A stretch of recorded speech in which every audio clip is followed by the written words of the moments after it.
أشهد أن لا إله إلا الله وأشهد أن محمدا عبده ورسوله.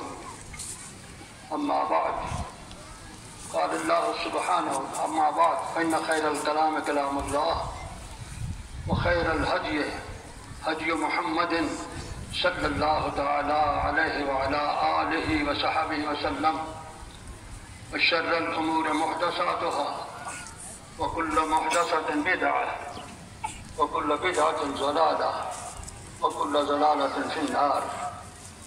الله أكبر الله أكبر، لا إله إلا الله، والله أكبر الله أكبر وللہ الحمد. محترم حاضرین، اللہ رب کائنات نے قرآن مقدس میں اپنے رسول پاک صلی اللہ علیہ وسلم سے یہ کہلوایا ہے: ان صلاتی و نسکی و محیای و مماتی للہ رب العالمین.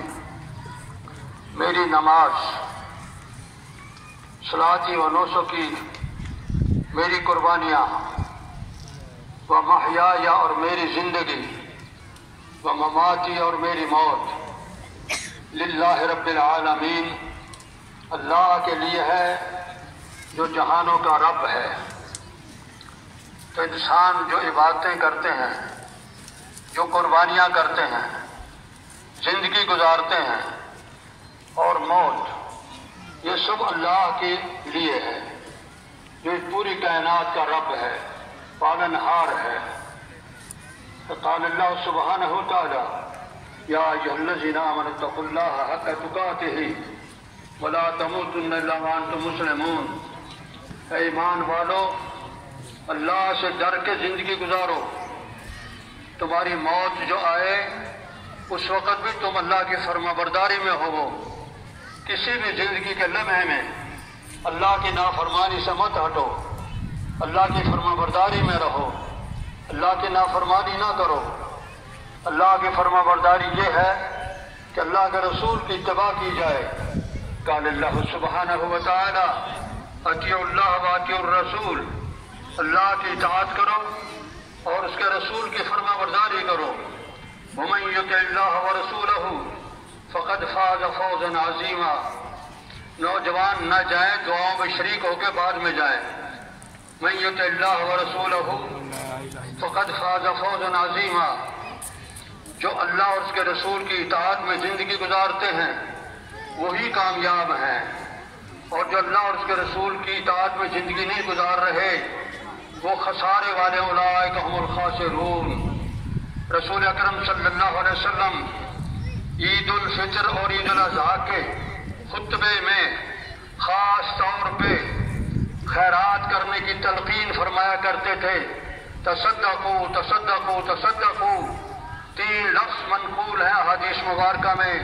لوگوں، خیرات کرنے کی عادت بناؤ، خیرات کرنے کی عادت بناؤ، خیرات کرنے کی عادت بناؤ. ان صدقۃ، خیرات کرنا، تطفئ، بجھاتا ہے گناہوں کو اور ہٹاتا ہے مصیبتوں کو، ٹالتا ہے تکالیف کو. اس لیے آپ صلی اللہ علیہ وسلم نے فرمایا: تصدقوا تصدقوا. خیرات کرو، خیرات کرو، خیرات کرو. اللہ اکبر اللہ اکبر، لا الہ الا اللہ، واللہ اکبر اللہ اکبر وللہ الحمد. محترم ساتھیو، اللہ رب کریم نے ہمیں ایک آزاد ملک کی دولت سے مالا مال کیا ہے. ہمیں چاہیے کہ اس کی حفاظت کریں. اغیار اور دشمن، ان کو ہمارا یہ ملک پسند نہیں ہے، بھاتا نہیں ہے، کیونکہ اس کی بنیاد خالص اسلام پہ رکھی گئی ہے. پاکستان کا مطلب کیا؟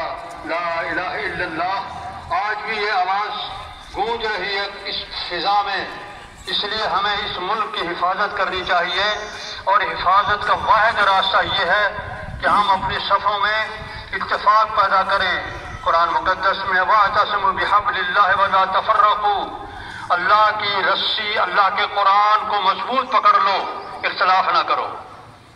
اللہ کا قرآن ایک ایسی چیز ہے کہ سارے انسان اس پہ متفق ہو جائیں تو کوئی خرابی نہیں پیدا ہوگی. اس لیے تمام انسانوں کی بات ہے، اور اور تمام ملک والوں کی بات بھی یہی ہے، اللہ کے قرآن کو مضبوط پکڑو اور پھر لا تفرقو، آپس میں الگ نہ ہو۔ یہ ہماری وحدت کی، ہمارے ایک ہونے کی بنیاد ہے۔ اس بنیاد پہ ہم اپنے ملک کا تحفظ کر سکتے ہیں، ہمیں کرنا چاہیے۔ اللہ رب کریم کی طرف سے وبائیں آتی ہیں، مصیبتیں آتی ہیں دنیا میں، ان کے ٹالنے کے لیے قوم کی بحیثیت مجموعی استغفار، اللہ سے معافی مانگنا، قوم کا بحیثیت اجتماعی استغفار، اللہ سے مغفرت طلب کرنا، قوم کا، لوگوں کا اجتماعی حیثیت میں اللہ کے دین پہ آنا، یہ ٹلواتا ہے مصائب کو، مصیبتوں کو اور تباہ کاریوں کو۔ اس لیے اگر اور واقعتاً ہے ایک بیماری پھیل رہی ہے دنیا میں، بعض علاقوں میں زیادہ ہے، بعض میں کم ہے، اس کے لیے ہمیں کثرت سے استغفار کرنا چاہیے، ہمیں احتیاطی تدابیر بھی اختیار کرنی چاہیے، اللہ کے حضور توبہ کرنی چاہیے۔ معاشی مسائل ہیں ہمارے ملک میں بھی، باقی دنیا میں بھی، مہنگائی زور پہ ہے۔ اس کا واحد حل یہ ہے کہ ہم اپنے اللہ کے ساتھ رجوع کریں، اللہ رب کریم کے ساتھ ہمارا تعلق مضبوط سے مضبوط بن جائے۔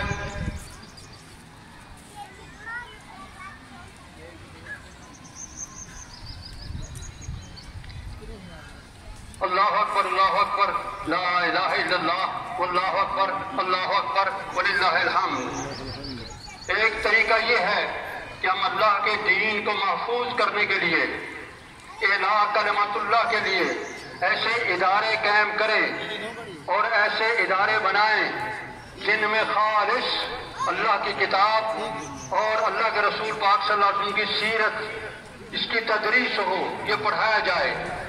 خالص اللہ کی کتاب اور اللہ کے رسول کی سیرت اور احادیث کی تدریس کے لیے ادارے قائم کرنا یہ انتہائی ضروری ہے۔ اس کے بغیر ہم اپنے اسلام کو محفوظ نہیں کر سکتے۔ خالص اسلام کی حفاظت اسی صورت ہوگی کہ ہم اللہ کی کتاب اور اس کے رسول پاک صلی اللہ علیہ وسلم کی سیرت کی حفاظت کریں۔ اس کا طریقہ کیا ہے؟ اللہ اکبر، اللہ اکبر، لا الہ الا اللہ، واللہ اکبر، اللہ اکبر، وللہ الحمد۔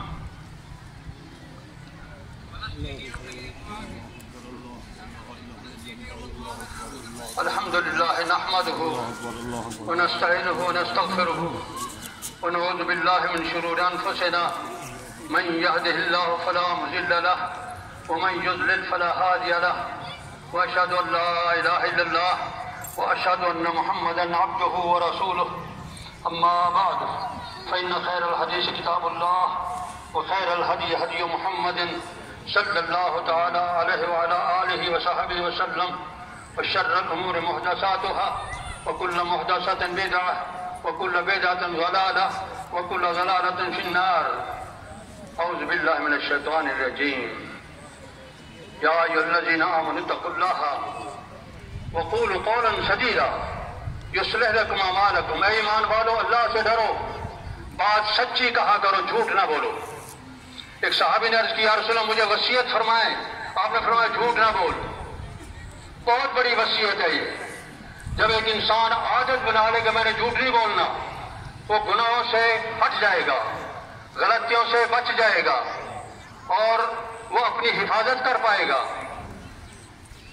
تو اس لیے قرآن مقدس ہمیں فرماتا ہے اتقوا اللہ، اللہ سے ڈرو، وقولوا قولا سدیدا، اور بات صحیح کہا کرو، درست کہا کرو۔ یصلح لکم اعمالکم، اللہ تمہارے عملوں کو درست کر دے گا۔ ویغفر لکم ذنوبکم، اور تمہاری کوتاہیوں کو معاف کر دے گا۔ محترم حاضرین، اس وقت دنیا کفر اسلام اور مسلمانوں کے خلاف ہے۔ کشمیر اور فلسطین میں دو محاذ بنے ہوئے اس وقت۔ فلسطین میں اسرائیل بہت سے مظالم ڈھا رہا ہے، بہت قتل عام کر رہا ہے وہاں۔ آج کل مسلم امہ بعض بالکل خاموش ہیں، بعض دبی دبی آوازیں کر رہے ہیں، بعض کھلم کھلا بھی ان کی تردید کر رہے ہیں۔ ہمیں ایک تو ان کو ہم یہی کچھ کر سکتے ہیں، دعا میں یاد رکھیں کہ کشمیر والوں کو ان کے مصائب سے اللہ نجات دے، فلسطین والوں کو ان کے مصائب سے نجات دے۔